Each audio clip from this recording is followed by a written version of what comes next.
নমস্কার, খবরের চৌরাস্তা চ্যানেলে আপনাদের স্বাগত। আজ আমরা এমন একজনকে আপনাদের সামনে হাজির করব যিনি ভারতের কমিউনিস্ট পার্টির উত্তর চব্বিশ পরগনা জেলার একজন সদস্য, গুরুত্বপূর্ণ সদস্য, এবং দীর্ঘ সময় তিনি পৌরসভার কাউন্সিলর পদে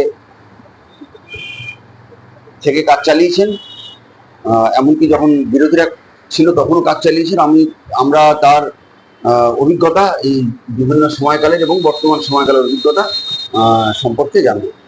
আমাদের যার সঙ্গে আজ কথা হবে তিনি হচ্ছেন মাননীয় সনদ বিশ্বাস মহাশয়। আচ্ছা সনদা, আপনাকে আমাদের চ্যানেলে স্বাগত জানাই। নমস্কার।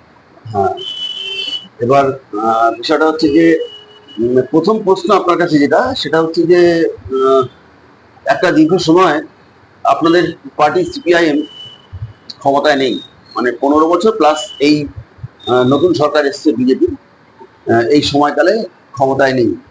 দেখা যাচ্ছে যে এই এত দীর্ঘ সময় ক্ষমতায় না থাকার পরেও আপনাদের সাংগঠনিকভাবে কোনো ক্ষয় লয় নেই, এবং লড়াই আন্দোলন পথে ঘাটে একটা বিরাট আন্দোলন চলছে। অথচ আমাদের পাশাপাশি একদম চোখের সামনে আমরা দেখলাম যে প্রশাসন ভিত্তিক একটা দল তৃণমূল কংগ্রেস, তারা আঙুলের কালি ওঠার আগেই দলটা 3 ভাগে ভাগ হয়ে গেল, নিশ্চিহ্ন হয়ে গেল এক প্রকার। এই রহস্য আপনারা কোন জাদু বলে এই দলটাকে এইভাবে টিকিয়ে রেখে এত লড়াই সংগ্রাম করে যাচ্ছেন, এবং অল্প বয়সী ছেলে মেয়ে বন্যার তোরের মধ্যে এসে হাজির হচ্ছে আপনাদের সঙ্গে, থাকছে, তারা আক্রান্ত হচ্ছে, তারপরেও তারা থাকছে। কি এমন রহস্য? যেটা বলতে তা হচ্ছে, আমাদের পার্টি হচ্ছে শ্রমিক শ্রেণীর পার্টি। মার্ক্সবাদী দর্শন, লেনিনবাদী সংগঠনে বিশ্বাস করে। এই শ্রমিক শ্রেণীর পার্টি যেহেতু শ্রমিক কৃষক মৈত্রীর ভিত্তিতে আমাদের দেশে গণতান্ত্রিক মানুষকে একজোট করে, শ্রমিক, কৃষক, মধ্যবিত্ত, ছাত্র, যুব, মহিলা, ক্ষেতমজুর সব অংশের মানুষকে একজোট করে লড়াই করার ডাক দিয়েছে পার্টি। আমাদের মূল লক্ষ্য আমাদের দেশে জনগণতান্ত্রিক বিপ্লব সংগঠিত করা, অর্থাৎ হাজার হাজার বেআইনিভাবে সিলিং বর্ধিত জমি আমাদের দেশে জমিদার এবং যোদ্ধারা দখল করে রেখেছে। যে কাজ আমরা পশ্চিমবাংলায় করেছি, কেরলে আমরা করেছি, কাশ্মীরে হয়েছে, ত্রিপুরায় খানিকটা হয়েছে, বাকি গোটা দেশে এখনো হয়নি। এই যে ভূমি বিপ্লব, জমি দখলের লড়াই, সেই লড়াই আমাদের লড়তে হচ্ছে এবং লড়তে হবে। এই জমি উদ্ধার করে ভূমিহীন ক্ষেতমজুরদের মধ্যে জমি বন্টন করা হচ্ছে আমাদের জনগণতান্ত্রিক বিপ্লবের মূল লক্ষ্য। সেই কাজে আমরা, সেই সংগ্রামের সাথে আমরা যুক্ত আছি। এই সংগ্রাম চালাতে গিয়ে আমরা নির্বাচন, সংসদীয় ব্যবস্থার মধ্যে আমরা যুক্ত আছি। 52 সাল থেকেই নির্বাচনে আমরা যুক্ত আছি। সংসদীয় গণতন্ত্রের মধ্যে পার্লামেন্টের যে ব্যবস্থা আছে, সেই ব্যবস্থার মধ্যে সুফল এবং কুফল দুটোই আছে। আমরা পার্লামেন্টকে ব্যবহার করি জনগণের স্বার্থে। পার্লামেন্টের মধ্যেকার যে সুযোগ সুবিধা, যাতে দেশের জনগণ, রাজ্যের জনগণ ভোগ করতে পারে, ব্যবহার করতে পারে, তার জন্য। আবার এই সংসদীয় গণতন্ত্রের মধ্যে আপনার কুফল আছে, লোভ, লালসা, পদস্খলনের সুযোগ আছে। এই জায়গায় দাঁড়িয়ে মতাদর্শ হচ্ছে আমাদের মূল ভিত্তি। মতাদর্শকে পাঠিয়ে করে মার্ক্সবাদ, লেনিনবাদের যে মতবাদ, তার যে লাইন, সেই লাইন আমাদের পার্টি, আমাদের দেশের কমিউনিস্ট পার্টিরা, আমাদের দেশের যার নেতৃত্ব, যাদেরকে আমরা নবরত্ন বলি, তারা কিন্তু আমাদের দেশের আর্থিক, সামাজিক, ভৌগোলিক, ধার্মিক, অসম বিকাশ সবটা বিবেচনা করেই কিন্তু আমাদের দেশের জনগণকে সংগঠিত করে আন্দোলন সংগ্রাম সব অংশের মানুষকে জোট করে আমাদের দেশের যে সংবিধান আছে, স্বাধীনতার পর থেকে আমরা যেটা গ্রহণ করেছি, আমরা পেয়েছি, তার জন্য আমরা একটা গর্বিত। ধর্মনিরপেক্ষ সমাজতান্ত্রিক যে সংবিধান, বৈচিত্র্যের মধ্যে ঐক্য, বহু জাতি, বহু ধর্ম, বহু ভাষা, এই যে তার মধ্যে দাঁড়িয়ে যে ঐক্যকে সামনে রেখেই সংগ্রাম, আন্দোলন আমাদের করতে হবে। আমাদের অনেক সুবিধা করে দিয়ে গেছে রবীন্দ্রনাথ ঠাকুরের মতো মানুষ এবং আরো যারা বিদ্যা ঠাকুর বলেন, রামমোহন রায় বলেন, আপনার এইরকম যারা আছেন, বিবেকানন্দ বলেন, নেতাজি সুভাষচন্দ্র বসু বলেন, এইরকম মুজাফফর আহমেদ বলেন, এবং আমাদের দেশের বহু প্রগতিশীল মানুষ যারা কুসংস্কারের বিরুদ্ধে, ধর্মান্ধতার বিরুদ্ধে, জাতপাত, ধর্মীয় যে বিভাজন, তার বিরুদ্ধে লড়াই করার রাস্তা দেখিয়ে দিয়ে গেছে।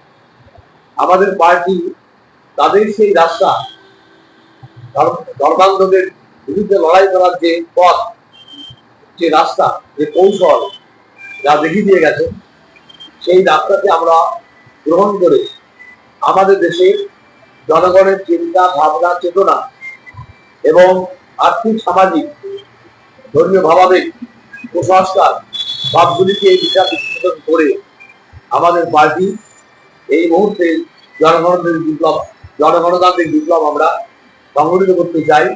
সেই স্তরে আমরা দাঁড়িয়ে আছি। আমাদের দেশে যে বর্তমান যে পরিস্থিতি অত্যন্ত কঠিন এবং জটিল, দেখতেই পাচ্ছেন যে আমাদের দেশে আপনার স্বাধীনতার অনেক আগে থেকেই হচ্ছে যে RSS 1925 সালে RSS তৈরি হয়েছে, 1906 সালে মুসলিম লীগ তৈরি হয়েছে, 1920 সালে কমিউনিস্ট পার্টি তৈরি হয়েছে, 1920 সালে অল ইন্ডিয়া ডেমোক্রেটিক কংগ্রেস তৈরি হয়েছে, 1936 সালে আপনার কৃষক সভা তৈরি হয়েছে, এইরকম গণনাট্য সংঘ তৈরি হয়েছে 35-36 সালে, এরকম ছাত্র ফেডারেশন তৈরি হয়েছে।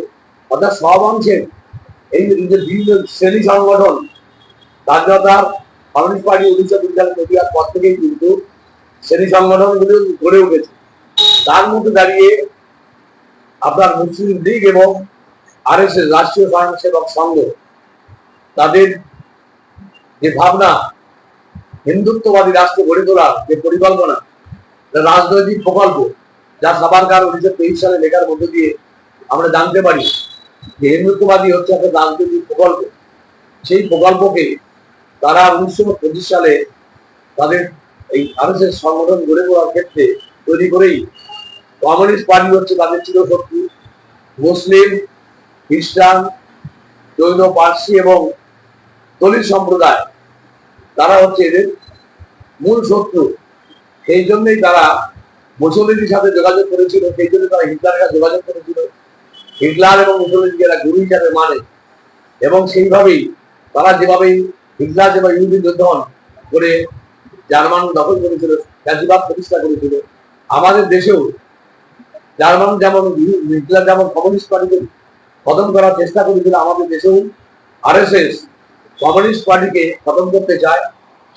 মুসলিম, খ্রিস্টান, দলিত সম্প্রদায়কে খতম করে বর্ণ হিন্দু মনোবাদী ব্যবস্থায় রাষ্ট্র, হিন্দুত্ববাদী রাষ্ট্র ব্যবস্থা কায়েম করতে চায়। কারণ আপনি বলতে যাচ্ছেন যে RSS শুধুমাত্র মুসলিম বিরোধী নয়, RSS কি মানে সমাজের যে নিচুতলার মানুষ, তথাকথিত নিচুতলার মানুষ, তাদেরও বিরোধী। একদম কমিউনিস্ট বিরোধী, মানে দলিত সম্প্রদায় বিরোধী, খ্রিস্টান বিরোধী। আচ্ছা, কমিউনিস্ট কেন? এটা কমিউনিস্টদের বিরোধিতা কেন? কমিউনিস্ট যেহেতু সমাজের আমূল পরিবর্তন করতে চায়, আচ্ছা, কমিউনিস্ট যেহেতু ধর্মনিরপেক্ষ অবস্থান চায়, কমিউনিস্টরা যেহেতু গোটা দেশের সমস্ত মানুষকে, গোটা পৃথিবীর মানুষকে একজোট করে পৃথিবীর সমাজ ব্যবস্থা, আমাদের দেশের সমাজ ব্যবস্থা পরিবর্তন করে শ্রমিক কিষাণ মৈত্রীর ভিত্তিতে শ্রমিক শ্রেণীর রাষ্ট্র ব্যবস্থা কায়েম করতে চায়, যেখানে জাত পাত ভাষা ধর্মের কোনো বিরোধ থাকবে না। স্বাভাবিক কারণে কমিউনিস্ট পার্টি ধ্বংস না করতে পারলে তাহলে আপনার হচ্ছে যে জাতপাতের বিভাজনের যে রাষ্ট্রীয় স্বয়ংসেবক যে মূল মন্ত্র, সেটাকে প্রতিষ্ঠা করা সম্ভব না। আচ্ছা, আরেকটা প্রশ্ন আপনাকে করি যে সম্প্রতি দেখা যাচ্ছে যে অদ্ভুত একটা রাজনীতি, এই যে রাহুল সাংকৃত্যায়ন, লেনিন, এদের মূর্তি ভাঙা হচ্ছে বিভিন্ন দিকে। এই মূর্তি ভাঙার মধ্যে দিয়ে এরা কি পায়, বা কেন এই মূর্তি ভাঙা হয় বলে আপনার মনে হয়? দেখুন, এই যে লেনিন এবং সাংকৃত্যায়নের মূর্তি ভাঙা, এর আগে বিদ্যাসাগরের মূর্তি ভাঙা, আরো অনেক মূর্তি ওরা ভেঙেছে, 100 নকশাওটা ভেঙেছে, এরাও ভেঙেছে। অথচ এটা যে তাদের মতাদর্শ যে কত শক্তিশালী সমাজের মধ্যে, সমাজ সমস্ত স্তরের কুসংস্কার থেকে বা ইত্যাদি অন্ধত্ব থেকে দূর করার যে রাস্তা তারা দেখিয়ে গেছে। দেখুন, কত বছর আগে এরা মারা গেছেন, প্রয়াত হয়েছেন, এখন তাদের মূর্তি ভাঙে। অর্থাৎ তাদের যে লেখা, তাদের যে কি বলবো, তাদের যে বক্তব্য, তাদের যে রাস্তা দেখিয়ে গেছে আমাদের দেশের জনগণকে, লেনিন তো গোটা দুনিয়ার মানুষকে রাস্তা দেখিয়ে গেছে শ্রমজীবী মানুষ কি করে একটা ঐক্যবদ্ধ হতে হবে এবং সমাজটাকে পরিবর্তন করতে হবে। সেই ভয়ে হচ্ছে এরা আতঙ্কগ্রস্ত হয়েই আপনার এরা মূর্তি ভাঙে। এর সাথে যেটা বলতে চাইছিলাম যে আমরা যদি সংসদীয় গণতন্ত্রকে ব্যবহার করি, পঞ্চায়েত, পুরসভা, বিধানসভা, লোকসভা, তা এই লড়াইতে যেহেতু আপনার দেশে বহু জাতপাতের সংঘাত ব্যাপক আকার, পুঁজিবাদী, ধরুন আমাদের রাজ্যে যে 34 বছর বামফ্রন্ট সরকার, আমরা সরকারে ছিলাম, আমরা ক্ষমতায় ছিলাম, রাষ্ট্রকে দখল করার পরে ক্ষমতা, রাজ্য সরকারের যে সরকার আমরা ছিলাম, সংবিধানের মধ্যে থেকে সরকারটাকে আমরা পরিচালনা করেছি, গরিব মানুষের পক্ষে কাজ করেছি। এখন এই সরকারকে কেন ভাঙবে? আন্তর্জাতিক এবং জাতীয় ক্ষেত্রে ষড়যন্ত্র করে আমাদের একচিটিয়া পুঁজিপতি কর্পোরেট সংস্থান, তার লগ্নি পুঁজি, সেই লগ্নি পুঁজি পশ্চিম বাংলায় বামফ্রন্ট সরকার থাকার জন্য গোটা থেকে আলো ভোট দিকে যাবে, বামফ্রন্ট সরকার কাজ করছে, তাদের উদারীকরণ করার পরেও, গ্যাস চুক্তি কার্যকরী করার, ইলেকট্রিক চুক্তি করার পরেও উদারীকরণ নীতি নিয়ে ভারতবর্ষে কার্যকরী করতে পারছিল না। মূল বাধা সিপিআইএম, মূল বাধা পশ্চিমবাংলায় বামপন্থী সরকার। ফলে জাতীয় আন্তর্জাতিক ষড়যন্ত্র, আমাদের দেশের সমস্ত অশুভ শক্তি যে জোট, সেই জোটকে একজোট করে আর আন্তর্জাতিক ষড়যন্ত্রের মধ্য দিয়ে আমাদের সরকারে ভেঙে, আপনার তৃণমূলের সরকার, যে তৃণমূল কংগ্রেস তৈরি করেছিল আরএসএস কংগ্রেস দলটাকে ভেঙেছে, রাজ্যে রাজ্যে ভেঙেছে, আমাদের রাজ্য ভেঙেছে। তৃণমূল কংগ্রেস হচ্ছে আরএসএস এর মুখোশ, যেমন বিজেপি হচ্ছে আরএসএস এর মুখোশ। ফলে মুখোশ হিসাবে বিজেপিকে ব্যবহার করছে। পশ্চিমবাংলা 15 বছর তৃণমূল কংগ্রেসের মুখোশ হিসাবে ব্যবহার করে আমাদের নেতৃত্ব বা আমরা আমাদের বারবার বলার চেষ্টা করেছি, আরএসএস তৃণমূলের অভ্যন্তরে লুকায়িত অবস্থায় আছে, তারা মুখোশ হিসাবে ব্যবহার করছে তৃণমূল কংগ্রেসকে। তৃণমূল নাগপুর থেকে দিল্লি হয়ে কলকাতা 100 মিটার চওড়া রাস্তা মমতা ব্যানার্জিকে দিয়ে তারা এখানে 100 মিটারের চওড়া রাস্তা করে কলকাতায় আজকে বিজেপিকে আরএসএসকে তারা অবস্থান অর্থাৎ এখানে প্রবেশ করতে সাহায্য করেছে। এই সুযোগেই এই গত নির্বাচনেতে আরএসএস এর যে জাতপাতের প্রচার, তার মধ্য দিয়ে ধর্মীয় যে বিভাজন, তার মধ্য দিয়ে এবং লক্ষ লক্ষ কোটি কোটি টাকা রাষ্ট্রায়ত্ত ক্ষেত্রগুলিকে দলের দলে বেঁচে দেওয়া, মমতা ব্যানার্জি বিক্রি করছে, মধ্যে বিক্রি করেছে, তবে তার সেই লক্ষ লক্ষ কোটি কোটি টাকা নির্বাচনী বন্ডে নিয়ে সেই টাকা পশ্চিম বাংলায় এই টাকা ব্যয় করছে নির্বাচনের মধ্যে দিয়ে, মানুষকে গ্রহগ্রস্ত করেছে, ধর্ম ভাষা দিয়ে বিভাজন তৈরি করেছে, মানুষকে বিভ্রান্ত করেছে। কারণ আমাদের দেশের এবং রাজ্যের সমস্ত ইলেকট্রনিক মিডিয়া, পেপার মিডিয়া তাদেরকে কবজা করেছে, তাদেরকে তাদের পক্ষে ব্যবহার করেছে, সিপিআইএম এর সমস্ত বক্তব্যকে ব্ল্যাক আউট করেছে, আন্দোলন সংগ্রাম লড়াইকে টোটালি ব্ল্যাক আউট করেছে, এখনো ব্ল্যাক আউট হয়ে আছে। যা গোটা দেশ জুড়ে আন্দোলন হচ্ছে, এই আন্দোলনের কোনো খবর কিন্তু কোনো টিভি চ্যানেল দেখায় না, খবর কাগজ দেখায় না, কারণ এই পেপারের মালিক বা টিভি চ্যানেলের মালিক হচ্ছে বহুজাতিক কোম্পানি আন্ডারে সব আছে। এরা স্বাভাবিক কারণে তারা হচ্ছে মোদী সরকার বা এই রাজ্যে বলেন, দিল্লিতে বলেন, তাদের কবজায় রেখে তাদের মালিকরা গাছপালা বেঁধেই সিপিআইএম এর সমস্ত আন্দোলন সংগ্রাম তারা ব্ল্যাক আউট করে মোদীর গুণগান করছে, রাজ্যের গুণগান করছে।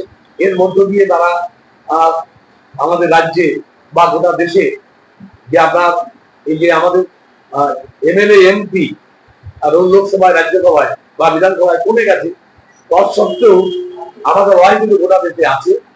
কারণ শ্রমিক, কৃষক, ক্ষেতমজুর এবং বিভিন্ন গণসংগঠন তাদেরকে নিয়ে লড়াই আছে। এই লড়াই আমরা চলছি কেন্দ্রীয় সরকারের সমস্ত জনবিরোধী নীতির বিরুদ্ধে। এই রাজ্যে 3 মাস হল সরকারের যে বিজেপি, যেদিন নির্বাচন দিন আমরা ঘোষণা হয়েছে সেই দিন থেকেই তারা হকার উচ্ছেদ থেকে শুরু করে একের পর এক জনবিরোধী নীতি তারা কার্যকরী করার নীতি নিয়ে যে সিদ্ধান্ত নিচ্ছে। বিধানসভাতে তারা গুন্ডা দলের মতো ব্রিটিশ আমলের আইনকে তারা বিল পাস করেছে, দিয়ে এটাকে আমাদের রাজ্যে মানুষের কণ্ঠরোধ করা, মুখের সেলিটেপ লাগানোর ব্যবস্থা করছে, কণ্ঠরোধ করার ব্যবস্থা করছে। কারণ কমিউনিস্টরা যাতে প্রতিবাদ করতে না পারে, জনগণ যাতে প্রতিবাদ করতে না পারে, কোনো পত্র পত্রিকা যাতে তাদের সত্য কথা লিখতে না পারে, একটা ভয় আতঙ্কের পরিবেশ তারা পশ্চিমবাংলায় তৈরি করার চেষ্টা করছে।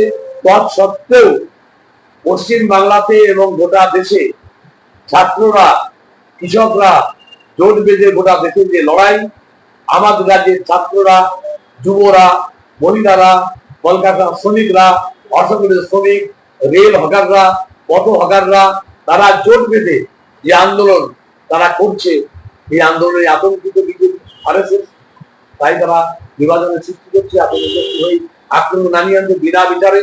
আমাদের লোকজনকে মিথ্যা মামলা দিয়ে মমতা ব্যানার্জি আটক করেছে, শুভেন্দু অধিকারী একই রাস্তা নেমেছে। আলটিমেটলি শ্রমিক শ্রেণীর জয় হবে, আন্দোলন সঙ্গে মানুষের জয় হবে, সেই লক্ষ্যকে সামনে রেখেই আমাদের সংগঠনের যে ভিত, সেই ভিতকে এরা ধ্বংস করতে পারেনি। এই ভিতের উপর দাঁড়িয়েই ভারতবর্ষে আমাদের আন্দোলন সংগ্রাম আরো তীব্র থেকে তীব্র হবে। আপনার মতাদর্শগত হবে, জাতপাতের বিরুদ্ধে, ধর্মান্ধতার বিরুদ্ধে, সাম্প্রদায়িকতার বিরুদ্ধে, সমস্ত রকম বিভাজনের বিরুদ্ধে, ধর্মীয় বিভাজনের বিরুদ্ধে মানুষের ঐক্য আমরা গড়ে তুলেই আপনার এই আরএসএসের যে অভিসন্ধি, যে চক্রান্ত, তাকে আমরা উঠে দেওয়ার চেষ্টা করি। আচ্ছা, বলছি যে আপনি একটা প্রসঙ্গ তুললেন ইলেকটোরাল বন্ড, আপনারা এটা বিরোধিতা করছেন, আপনারা নিজে কি কোনো পয়সা নেন না ইলেকটোরাল বন্ডের ফান্ড হিসেবে?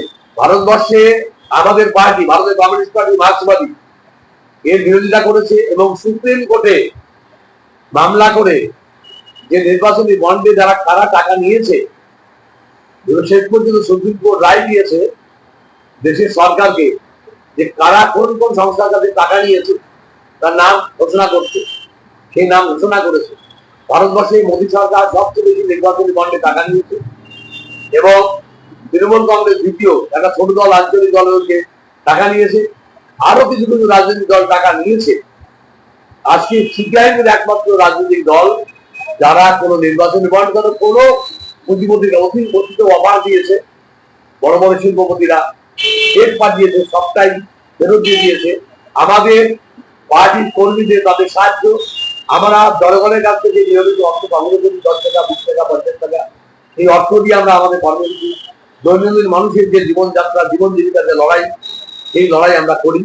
তাহলে জনগণের অর্থ সংগ্রহ করেই আমরা এই কাজ করি। নির্বাচনী বন্ডের মধ্য দিয়ে মোদী সরকার, মমতা সরকার আজকে আমাদের দেশে 35টা ওষুধ কোম্পানির মালিকের কাছ থেকে নির্বাচন বন্ডে টাকা নিয়ে আজকে কিন্তু জীবনদায়ী প্রায় 950 ওষুধের দাম, খোলা মার্কেট দাম বাড়াতে সাহায্য করে। আমাদের যে টাটা বলেন, আপনার আম্বানি বলেন, আদানি বলেন, গোয়েঙ্কা বলেন, তাদের কাছ থেকে মমতা এবং মোদী নির্বাচনী বন্ডের টাকা নিয়ে আমাদের দেশের বিদ্যুৎ উৎপাদনের 56% এদের হাতে তুলে দিয়েছে। এখন বর্তমানে প্রিপেইড স্মার্ট মিটার বসিয়ে আপনার গ্রাহকদের বাড়ি মিটার বসানোর এই ব্যবস্থাটাও এই 4টে সংস্থাকে তুলে দেওয়ার সিদ্ধান্ত কার্যকরী করার উদ্যোগী হয়েছে। ওরা দেশের জনগণ, রাজ্যের জনগণ আমরা এই প্রতিবাদ করছি, বর্তমানে স্থগিত আছে। ফলে এই যে নির্বাচনী বন্ডের মধ্য দিয়ে দেশের সম্পদ, যা 145 কোটি মানুষের ট্যাক্সের টাকা দিয়ে সম্পদ তৈরি হয়েছে, সেই সম্পদটা জলের দরে বেঁচে দিচ্ছে। 1 টাকার বিনিময়ে 50,000 একর জল, জঙ্গল, জমি আদানি হাতে তুলে দিয়েছে। ফলে এই যে এইভাবে আপনার বাজারের মতো সম্পদ, খনি, তাও আপনি এদের হাতে তুলে দিচ্ছে। সেই জন্যই রাষ্ট্রায়ত্ত ক্ষেত্র, ব্যাংক বলেন, বিমা বলেন, কয়লা বলেন, রেল বলেন, বিএসএফ 76% দিয়ে দিয়েছে, আপনার বিমান 49% দিয়ে দিয়েছে, 100 ডিফেন্স কারখানা শেয়ার বেঁচে দিচ্ছে, কয়লা খনিগুলো নিলামে ডেকেছে, 27টা ব্যাংকে 11টা ব্যাংক করেছে। অর্থাৎ এই যে বেসরকারীকরণ করে দেওয়া যে রাস্তা মোদী সরকার নিয়েছে, ওদের মমতা ব্যানার্জি পশ্চিমবাংলায় একই কাজ করেছে। স্বাভাবিকভাবেই রাষ্ট্রত ক্ষেত্রকে ধ্বংস করছে, তার বিরুদ্ধে আমাদের লড়াই। রাষ্ট্রত ক্ষেত্রকে রক্ষা করতে হবে এবং এই রাষ্ট্রত ক্ষেত্রে ধ্বংস হচ্ছে, রিটায়ারমেন্ট গুলো হচ্ছে না, কেন্দ্রীয় সরকারি বলুন, রাজ্য সরকারি বলুন, শূন্যপদ লক্ষ লক্ষ কোটি কোটি শূন্যপদ করে আছে। কোটি কোটি শ্রমিক আজকে পরিযায়ী হয়ে বিভিন্ন রাজ্যে কাজ করছে, তাদের সামাজিক নিরাপত্তা নেই। আমাদের যে মহিলারা যারা বিভিন্ন প্রকল্পের দিকে কাজ করেন, সে আপনার ওই আশা কর্মী বলেন, ভেজিটেবল কর্মী বলেন যে তাদের সামাজিক সুরক্ষা নেই, ফলে দিনমজুর, ক্ষেত মজুর, কৃষক, অস্থায়ী নির্মাণ শ্রমিক বা রিক্সা চালক, ভ্যান চালক, অটো চালক ক্ষেত মজুরি করেন, তারা জীবন ধরে যারা পরিচিত তাদের কোনো সামাজিক সুরক্ষা নেই। স্বাভাবিকভাবেই এই অংশের মানুষকে জোট বেঁধেই আমাদের লড়াই, এই লড়াই আমরা করছি। নির্বাচনে আমাদের চক্রান্ত করে, ষড়যন্ত্র করে আমাদের লোকসভায়, বিধানসভায় আমাদের সংখ্যা কমিয়ে দিলেও আলটিমেটলি জনজীবনের জীবন জীবিকা যে লড়াই, সেই লড়াইকে সামনে রেখেই আগামী দিনে এই মানুষই আমাদের আবার বিধানসভা বলুন, লোকসভা বলুন, সেখানে পাঠাবে। কারণ মানুষ পরীক্ষা টিকা করছে, তৃণমূলকে দেখে এই রাজ্যে বিজেপিকেও দেখছে, বহু হয়ে পড়েছে, আজকে বহু ভাঙছে। স্বাভাবিকভাবেই আমাদের লড়াই চলছে এবং লড়াই চলবে। আগামী দিনে মানুষের ঐক্যবদ্ধ লড়াইয়ের মধ্য দিয়েই বিজেপি আরএসএসকে পরিগ্রস্ত করেই গণতান্ত্রিক ব্যবস্থা আমাদের দেশে এবং রাজ্যে থাকে। আচ্ছা, আরেকটা প্রশ্ন এবারে আমি আসছি। আপনি তো একটা দীর্ঘ সময় প্রশাসনিক পদে ছিলেন মধ্যমগ্রাম পুরসভা, কতগুলো টার্ম আপনি দেখেছেন? মানে আমি বলছি পৌর পিতা হিসাবে কোন ওয়ার্ড থেকে? প্রথম হচ্ছে 1993 সালের 7ই সেপ্টেম্বর মধ্যমগ্রাম পুরসভার 4টে পঞ্চায়েত 17টা মৌজা নিয়ে গঠিত হয়। এই পঞ্চায়েত যখন গঠিত হয়, এটা গঠিত হওয়ার 93 সালে 7ই সেপ্টেম্বর গঠিত হওয়ার আগে 1983 সালে মধ্যমগ্রামের বামপন্থী দুটো দল সিপিআইএম এবং ফরওয়ার্ড ব্লক একজোট হয়ে বামফ্রন্ট সরকারের কাছে আবেদন করেছিল যে শহরের একদম কাছাকাছি মধ্যমগ্রাম, অর্থাৎ মধ্যমগ্রামকে পঞ্চায়েত থেকে পুরসভায় উন্নীত করা হোক। 83 সালে তৎকালীন 83 সালে তখন পৌরমন্ত্রী ছিলেন প্রশান্ত সুর 50,000 গণস্বাক্ষর করে 83 সালে মধ্যমগ্রাম গার্লস স্কুলের মাঠে 50,000 গণস্বাক্ষর করে আমরা তুলে দেই প্রশান্ত সুরের হাতে মধ্যমগ্রাম জনগণের দাবি পুরসভা গঠন করার জন্য। আজকে যারা তৃণমূল কংগ্রেস করছে, তখন তারা কংগ্রেস করতো, তারা হাইকোর্টে মামলা করে 93 সাল থেকে 83 সাল থেকে 93 সাল, এই এত দীর্ঘ বছর ধরে হাইকোর্টে মামলা চলে। কিসের ভিত্তিতে মামলা? তারা বলে তারা পুরসভা চায় না। আচ্ছা, তারা পঞ্চায়েত ব্যবস্থা চায়। এটা অদ্ভুত ব্যাপার, উন্নয়ন আটকে দিচ্ছে, উন্নয়ন বন্ধ করার জন্য, মানুষের অধিকার বন্ধ করার জন্য। আচ্ছা, কিন্তু আলটিমেটলি বামফ্রন্ট সরকার এবং আমরা পার্টিগতভাবে হাইকোর্টে আমরা জয়লাভ করি। 93 সালের 7ই সেপ্টেম্বর হাইকোর্ট রায় দেয়, সরকারকে বলে পুরসভা গঠন করতে পারে এবং গঠন করে। 11 মাস সময় লেগেছিল। নমিনেটেড বোর্ড, এই বোর্ডে আমি ছিলাম, 10 জনের বোর্ড, এই বোর্ডেও আমি ছিলাম। 11 মাস মধ্যমগ্রামে ওয়ার্ডগুলিকে 23 ওয়ার্ডে ভাগ করা এবং তারপরে 11 মাসের মাথায় বামফ্রন্ট সরকার নির্বাচন ঘোষণা করে। 94 সালে বামফ্রন্টের পৌর বোর্ড গঠিত হয়। বামফ্রন্ট 12টা আসন, তখন কংগ্রেস ছিল, কংগ্রেসের 11টা আসন। আচ্ছা, এই জন্য বলে যে পশ্চিমবাংলা গণতান্ত্রিক ভাবে নির্বাচন নাকি বামফ্রন্ট করতে দেয়নি। 94 সালে 23 আসনের মধ্যে 12টা আসন বামফ্রন্ট আর 11টা আসন কংগ্রেস, তারা কিন্তু ভোটে জেতে এবং 5 বছর সরকার এই মধ্যমগ্রাম পুরসভা চলে। 99 সালে শেষ দিকে ভোট হয়, সেই ভোটে আপনার বামফ্রন্ট ভোট থেকে ফিরে যায়। আচ্ছা, ইতিমধ্যেই আপনার কংগ্রেস থেকে তৃণমূল তৈরি হয়েছে, তারা ভোটে দায়িত্ব দেয়। অর্থাৎ বামফ্রন্ট সরকার থাকার পরেও, মধ্যমগ্রামে শক্তিশালী পার্টি সংগঠন থাকার পরেও 99 সালে কিন্তু বামফ্রন্ট হেরে যায়, তৃণমূল কংগ্রেস জেতে। তারপরে পরের তৃতীয় নির্বাচনে আবার বামফ্রন্ট গঠন করে। 4র্থ বারের জন্য আবার বামফ্রন্ট হেরে যায়। 4র্থ, 5ম এই ক্ষেত্রে তৃণমূল কংগ্রেস দখল করে, তাদের নেতৃত্বে এখনো চলছে। এই সময়কালীন আমি 3 বার কাউন্সিলর ছিলাম। তৃণমূল কংগ্রেস 5 বছরের মধ্যে ভোট করেনি, প্রতিবারই দেখা যাচ্ছে 1.5 বছর 2 বছর করে হচ্ছে বাদে ভোট করেছে। সেজন্যই আপনার ঠিক 5 বছর অন্তর ভোট কিন্তু মধ্যমগ্রাম পুরসভা তৃণমূল ভোট থাকাকালীন কিন্তু হয়নি। আচ্ছা, বামফ্রন্টের ভোট থাকাকালীন কিন্তু নির্দিষ্ট সময়ের মধ্যে 5 বছরের মধ্যেই আচ্ছা, ভোট হয়েছে। আমি বিরোধী দলের ভূমিকা, সিআইসির ভূমিকা পালন করেছি। বামফ্রন্ট সরকারের শতকরা 50 ভাগ অর্থ জনগণের ব্যয় করা, তার পরিকল্পনা করে মধ্যমগ্রামে যা ডেভেলপমেন্ট, স্থায়ী ডেভেলপমেন্ট যা দেখছেন, মধ্যমগ্রামে আপনার অফিস বিল্ডিং, আপনার নতুন সদর, মধ্যমগ্রামের যে আপনার হসপিটাল এবং মধ্যমগ্রাম সাজিরার শ্মশান, মধ্যমগ্রাম পৌরসভার ডাম্পিং গ্রাউন্ড, কয়েক দিকে জমিতে ডাম্পিং গ্রাউন্ড, আপনার তখনই 14টা জলের পাম্প বসানো, বাড়ি বাড়ি জল দেওয়া, বাঁশি বাজিয়ে লোকের বাড়ি বাড়ি জল সংগ্রহ করে ডাম্পিং গ্রাউন্ডে তাকে ফেলার ব্যবস্থা করা, স্বাস্থ্যকর্মী নিয়োগ করে হসপিটালের, আমাদের যে হসপিটাল মাতৃসদন তাকে ব্যবহার করে স্বাস্থ্যকর্মী নিয়োগ করে, বামফ্রন্ট সরকারের যে বিভিন্ন দপ্তর আছে তাদের স্বাস্থ্য দপ্তর যারা ডাক্তার তাদের পরামর্শে আমরা কিন্তু আমাদের মধ্যমগ্রামেতে আপনার শিশু কল্যাণ, মাতৃ কল্যাণ, তাদের জন্য দীর্ঘ 10 বছরের মধ্যেই কিন্তু মধ্যমগ্রামের শিশু মৃত্যু এবং গর্ভবতী মায়েদের মৃত্যু চির করে দেওয়া হয়েছে, এই জায়গায় নিয়ে যাওয়া হয়েছে।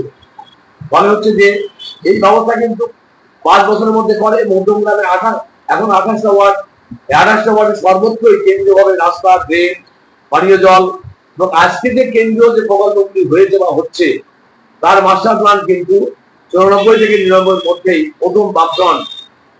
বিভিন্ন ওয়ার্ডের ভেতর দিয়ে রাস্তা, বিভিন্ন ওয়ার্ডের ভেতর দিয়ে কেন্দ্রীয় হাই ড্রেন, যশোর রোডের 2 ধার, বাদুর রোডের 2 ধার, সত্তর রোডের 2 ধার ড্রেন করা, এই সমস্ত কেন্দ্রীয় মাস্টার প্ল্যান আমরা করি তখন রাজ্য সরকার এবং কেন্দ্রীয় সরকারের কাছে পাঠাই। বাড়ি বাড়ি পানি জলের মাস্টার প্ল্যান আমরা পাঠাই, আমরা বাড়ি বাড়ি দেই। গঙ্গা অ্যাকশন প্ল্যান, যেহেতু আমরা জানতে পারি যে আমাদের জেলাতে, বিশেষ উত্তর 24 পরগনা জেলাতে বাড়ির তলার জল ক্রমে ক্রমে শেষ হয়ে আসছে, ফলে সেই জলকে রক্ষা করার জন্য আমরা গঙ্গা অ্যাকশন প্ল্যানের আমরা আবেদন করি, যাতে বাড়ির তলার জল যাতে আমরা না তুলে গঙ্গার জলকে যারা ব্যবহার করতে পারি। সেই মধ্যে কয়েকশো কোটি টাকা কেন্দ্রীয় প্রকল্পের টাকা আছে, সেই টাকাটা এমন একটা সময় আসে তখন হচ্ছে নির্বাচিত বোর্ড তৃণমূলের, তারা ব্যাপক দুর্নীতি করেছে, যাদের 28টা ওয়ার্ডে গঙ্গা জল কিন্তু এখন যাচ্ছে না, গঙ্গা জলের জলও আর যাচ্ছে, আবার 72-73টা পাম্পে চলছে। ফলে মাটির তলার যে জল তুলে বারে বারে বিজ্ঞানীরা বলছেন, সমুদ্র বিজ্ঞানীরা বলছেন মাটির তলার জলকে তুলবেন না, ধ্বংস হয়ে যান, পরিবেশকে ধ্বংস করবেন না। মধ্যমগ্রামে বড় বড় যে হাইরাইজ বিল্ডিং, তারা কিন্তু কোনো গঙ্গা জল পাচ্ছে না, তারা কিন্তু 2টো থেকে 6টা পর্যন্ত পাম্প দিয়ে জল তুলছে।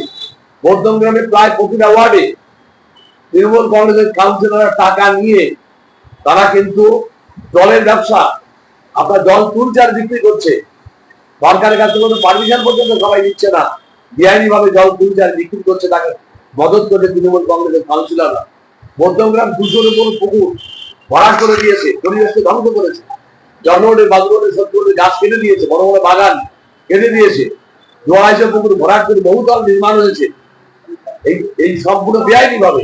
মধ্যমগ্রামে যে বিএলআর অফিস, সেই বিএলআর অফিসকে বিএলআরকে ব্যবহার করে বেআইনি ভাবে জলার পুকুর এবং ডোবা জলাশয়গুলি আপনার কনভার্সন করে, যা বেআইনি ভাবে কনভার্সন করে সেখানে বহুতল নির্মাণ করেছে তৃণমূলের কাউন্সিলররা মধ্যমগ্রামে, যিনি এখন বর্তমান মন্ত্রী, তিনি সহ এরা 600 কোটি টাকা মধ্যমগ্রামের জনগণের কাছ থেকে তোলা আদায় করেছে। মধ্যমগ্রামের পৌরসভাকে ব্যবহার করে তারা বহু কোটি টাকার সম্পত্তি তারা করেছে। বারে বারে আমরা দাবি করেছি যে মধ্যমগ্রাম পৌরসভার যারা কাউন্সিলর, প্রাক্তন হোক আর বর্তমান হোক, 94, 93, 94 সাল থেকে যারা মধ্যমগ্রাম পৌরসভার কাউন্সিলর হয়েছিলেন বা হয়েছেন, এখনো আছেন, তাদের সম্পত্তি আপনার ভিজিলেন্স দিয়ে তদন্ত করা হোক। সিপিআই হতে পারে, কংগ্রেস হতে পারে, বিজেপি হতে পারে, তৃণমূল হতে পারে, ভটলক হতে পারে। 93 সাল থেকে মধ্যমগ্রাম পৌরসভায় যারা কাউন্সিলর, তাদের সম্পত্তি আপনার ভিজিলেন্স দিয়ে তদন্ত করা হোক। পৌরসভাকে ব্যবহার করে এরা কত কোটি টাকার মালিক সম্পত্তি এরা আইনি বেআইনি ভাবে করেছে, তার তদন্ত আমরা দাবি করছি। আচ্ছা, একটা প্রশ্ন আপনাকে করি, যে আপনি যে কথা এ পর্যন্ত বললেন, তাতে করে পৌরসভার নিরিখে দেখা যাচ্ছে যে আপনারা যে সময়টা ক্ষমতায় ছিলেন, যে সময়কালে ব্যাপক কাজকর্ম মোটামুটি 90% কাজ আপনাদের সময় হয়েছে।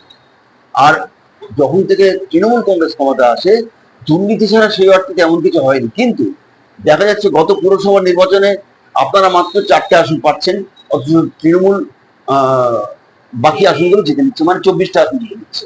এই রহস্য কি? এর রহস্য গত 22 সালে 27 ফেব্রুয়ারি মধ্যমগ্রাম পুরসভা নির্বাচন হয়। এই নির্বাচনে যিনি মন্ত্রী হয়েছেন, এখন এমএলএ হয়ে আছেন, তার নেতৃত্বে এবং রাজারহাটের যিনি এমএলএ ছিলেন তাপস চট্টোপাধ্যায়, তার নেতৃত্বে 5,000 লোক বাইরে থেকে গুন্ডা নিয়েছে। প্রায় 11টা ওয়ার্ডকে তারা আগের দিন রাত্রি থেকে দখল করে নেয়। 11 ওয়ার্ড দখল করে নেয়, তাহলে বামফ্রন্ট পৌর ভোট হতো জবরদস্তি করে, ছাপ্পা ভোট দিয়ে 11 ওয়ার্ডটা দখল করে তারা পৌর ভোট গঠন। তার মানে 11টা 4টে যোগ হলো তো আপনারা 15টা ভোট, 15টা সিট পেয়ে গেছে। অবশ্যই ভোট আপনাদের বামফ্রন্টই পৌর ভোট থাকার কথা।